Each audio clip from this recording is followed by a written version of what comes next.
Hey guys, and welcome to another tutorial brought to you by WholesaleVinylFencing.net. In this tutorial we're going to show you how to build and assemble a single gate.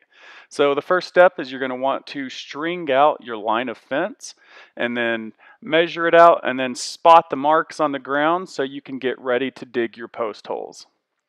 One thing that I want to point out whenever you're doing the post holes, you want to make sure that your gate posts are at least like an 18-inch square, 30 inches deep or more.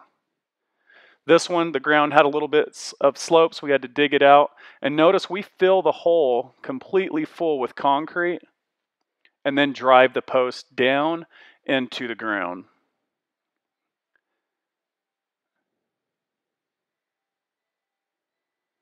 He's holding a laser level on the one side.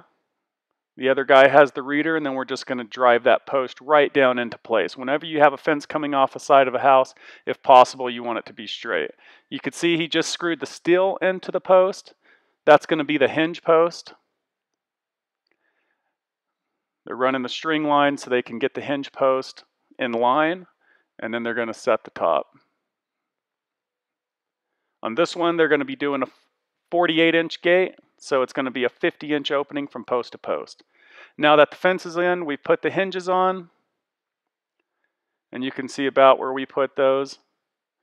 The gate's off level, so now we need to adjust the gate level with the adjustable hinges. Once it's level, you can put the latch on the post. After the latch is on the post, set your striker, and that's it. Thanks for watching, guys. For more tutorials, check out WholesaleVinylFencing.net.